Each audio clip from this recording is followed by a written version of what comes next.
Thank you.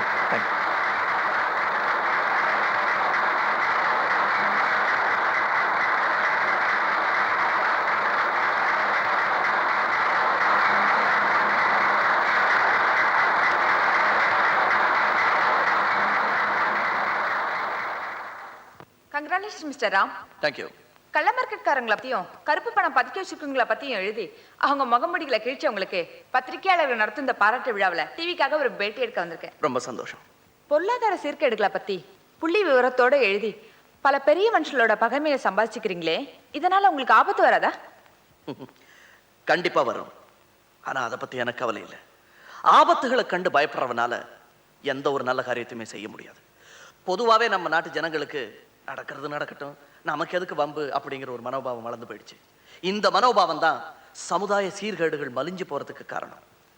இது எப்படியாவது மாத்தியாகணும். உங்க ஒருத்தரால அதை மாத்த முடியுமா? கண்டிப்பா முடியாது. ஆனா நல்ல ஒரு ஆரம்பத்துக்கு நான் காரணமா இருக்கேங்கிற ஆத்ம திருப்தி எனக்கு கிடைக்குது. எனக்கு அதுவே போதும். உங்க வருங்கால திட்டம்? பொருளாதார மேம்பாட்டுக்காக அரசாங்கம் எவ்வளவோ நல்ல காரியங்களை செய்து பல நல்ல திட்டங்களை போடுது. ஆனா அதெல்லாம் பொதுமக்களுக்கு போய் சேராம இடையில சில தரகர்கள் ஏகப்பட்ட தில்லுமுல்லுகள் செஞ்சு பணத்தை கொள்ளையடிக்கிறாங்க. என்ன ஆபத்து வந்தாலும் அதுக்கெல்லாம் பயப்படாம இப்படிப்பட்டவங்களுடைய ஊழல்களை எல்லாம் அம்பலப்படுத்துறது தான் என்னுடைய ஒரே லட்சியம். ராஸ்கல் தொலைச்சிடுறேன். ஏப்பா டிவியில வந்த ராமனை சுட்டு உங்க ஆத்திரத்தை தணிச்சுக்கிறீங்க இல்ல? எஸ், 7 வருஷம் என்ன ஜெயில தள்ளி கஷ்டப்பட வச்சான். இப்போ ஓம் பிசினஸ்லயும் குறுக்கிடுறான்.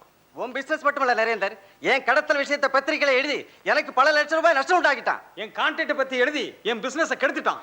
என் பிளாக் மணியை பத்தி எழுதி இன்கம் டாக்ஸ்ல ரைடு பண்ண வச்சுட்டான். ராம நம்ம பத்தி எழுதாம இருக்க ஏதாவது ஒரு வழி பண்ணுங்க நரேந்தர். நான் வேணா 2 லட்சம் ரூபாய் தர்றேன். சேஜி, ராமனே ஒரு பெரிய பணக்காரன். அவன் பத்திரிக்கையில எழுதுறதே புகழுக்காத்தான். சோ அவனை பணம் கொடுத்து சரி கட்ட முடியாது.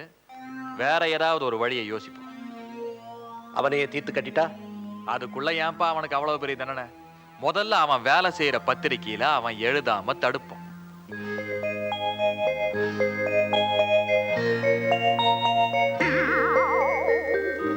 ஏண்டா டேய், வச்ச கண்ணு வாங்காம உன் சித்தப்பனையே பார்த்துக்கிட்டு இருக்கிறியா? அதிய இவருக்கு மட்டும் என்ன மாதிரி பல்லு எடுப்பா இருக்கு, ஆனா அப்பாக்கு தான் பல்லு அழகாவே இல்ல. இருக்காது.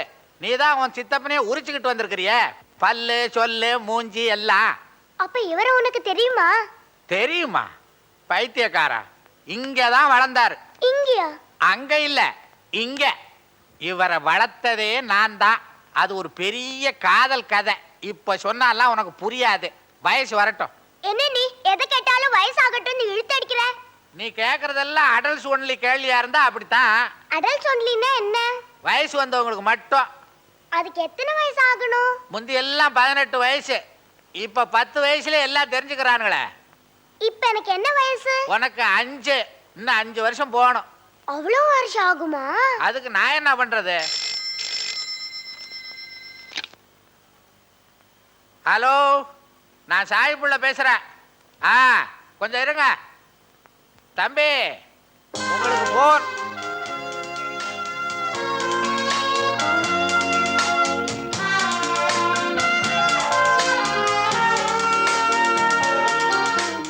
யாரு சாம்பிள்? Hello, Raman here. சொல்லு ரமேஷ்.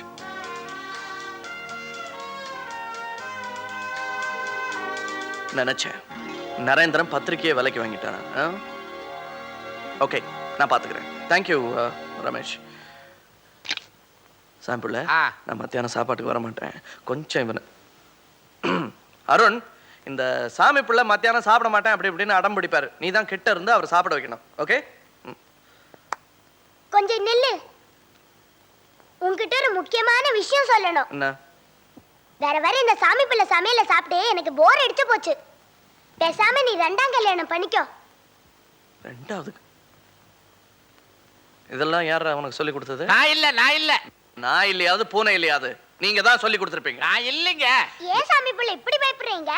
ஆமான்னு சொன்ன தலையா வாங்கி போடுவாங்க. பாத்தீங்களா, இவ்வளவு செல்லம் கொடுத்து வச்சிருக்கீங்க. உங்களையே நீ வா போன்னு பேசுறேன். பத்தாக்குறைக்கு பெரிய பெரிய விஷயங்கள்லாம் வேற சொல்லி கொடுத்து அவனுக்கு எடுக்கிறீங்க. நான் சொல்லி கொடுக்கலைங்க, அவன் தாங்க எனக்கு சொல்லி கொடுக்குறான். ஆஹா. ஆ. பேச்ச மாத்தாதீங்க. கல்யாண விஷயம் என்னாச்சு? இந்த பாருங்க, சும்மா அவர் மிரட்டாதீங்க. அவர் சின்ன பையன், உங்க அளவு அறிவு வளர்ச்சி அவர் கிடையாது. தவிர இப்ப உடனே கல்யாணம் செஞ்சுக்க முடியாது. நான் அவசர வேலையா வெளியே போயிட்டு இருக்கேன். நீங்க பொண்ணு பார்த்து வைங்க, வந்ததும் நான் கல்யாணம் பண்ணிக்கிறேன். வரட்டுங்களா? சரி. Yes, come in. வாங்க ஆசிரியரே. என்ன இந்த சீட்ல பார்த்த உடனே உங்களுக்கு கொஞ்சம் அதிர்ச்சியா இருக்கணுமே? இருக்கும். ராத்திரியோட ராத்திரியா நீங்க இந்த பத்திரிக்கை விலைக்கு வாங்கிட்டீங்கன்னு எனக்கு தெரியும். அது எதுக்காகங்கிறதும் எனக்கு தெரியும். ஆனா அந்த எண்ணம் நிறைவேறாது, அதுவும் எனக்கு தெரியும். ஏன்பா நிறைவேறாது? இனிமே உன்னோட ஒரு எழுத்து கூட இந்த பத்திரிக்கையில வராது. ரொம்ப அழகா சொன்னீங்க. இனிமே என்னுடைய ஒரு எழுத்து கூட இந்த பத்திரிக்கையில வராது. ஆனா வேற எந்த பத்திரிக்கையிலாவது வந்ததுன்னா உங்களால என்ன தடுக்க முடியும்? ஏன் முடியாது? அப்படி தடுத்து நிறுத்தலனா என் பேரை மாத்திக்கிறேன். ப்ராமிஸ்? எஸ். மிஸ்டர் பக்கரிசாமி, நீங்க தானே சொன்னீங்க பத்திரிக்கையில வந்தா பேரை மாத்திக்கிறேன்னு. அப்படி வரப்போற பத்திரிக்கை என்னுடைய சொந்த பத்திரிக்கையா இருந்துச்சுன்னா, எஸ், ஒரு சொந்த பத்திரிக்கை ஆரம்பிக்க போறேன். உங்க முகமூடி எல்லாம் கிழிக்க போறேன். யூ. என்னுடைய ராஜினாமா. வரேன்.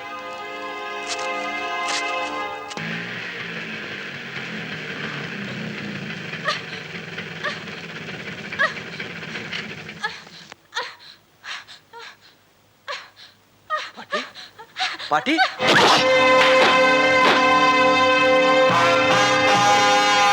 நரேந்திரனுடைய கைக்கூலியா? நேர வர தைரியம் இல்லாம ஆம்பளைக்கு பொம்பளை வேஷம் போட்டு அனுப்பிச்சிருக்கானே. ஒண்ணு வீண் போல. இந்த புடவைய அவனை கட்டிக்க சொல்லுங்க. போட்டப்ப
sir sir sir sir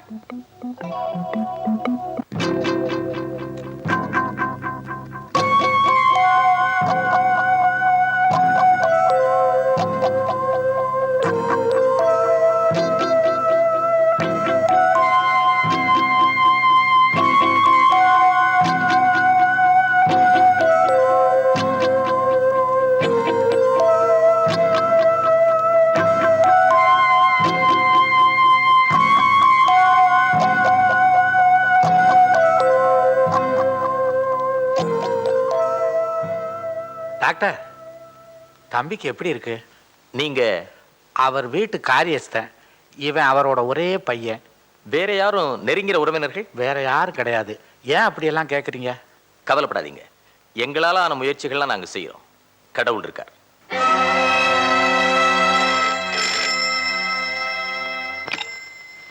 hello, doctor Lakshmanan பேசுறேன்.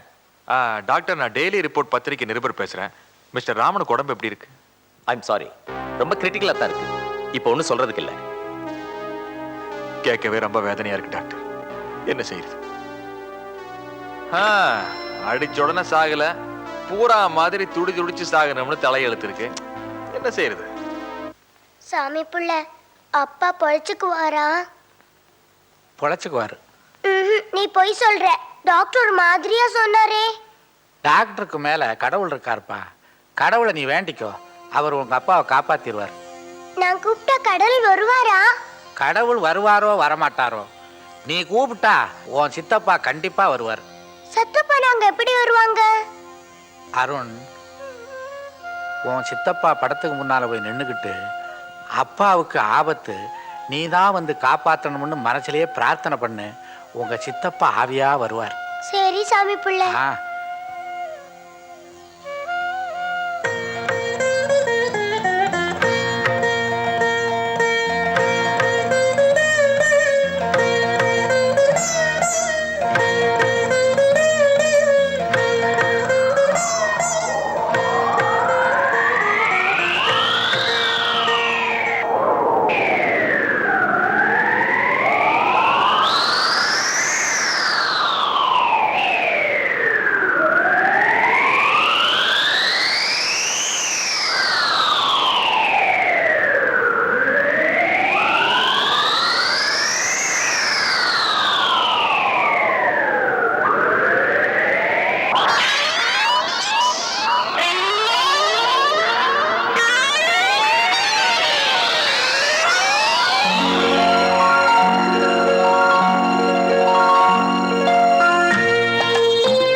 இதுல என்னடா அதிசயம்? ஆனா நீ என்ன மாதிரி எடுப்பான பல்லோட அழகா இருக்கிறவன், அதுதான் அதிசயம். உங்க அப்பா என்ன மறந்தாலும் நீ என்ன மறக்காம ஞாபகம் வச்சு கூப்பிட்டவாரு, அது போது எனக்கு, அது போது. பல்லாண்டு வாழ்க. வாழ்ந்தா போச்சு.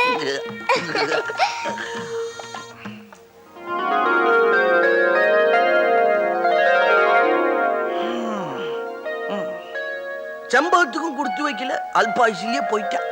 ஆமா சித்தப்பா, நான் பிறந்த உடனே அவங்க செத்து போயிட்டாங்க. பாவம். சித்தப்பா, உங்களுக்கு ஒரு விஷயம் தெரியுமா?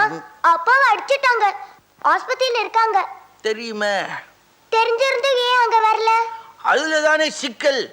ஆவி இருக்குன்னு நம்பி மனப்பூர்வமா என்ன கூப்பிட்டா நான் வருவேன். இப்ப நீ கூப்பிட்டா வந்துட்டே, அவ்வளவுதான். ஆஸ்பத்திரி போவ.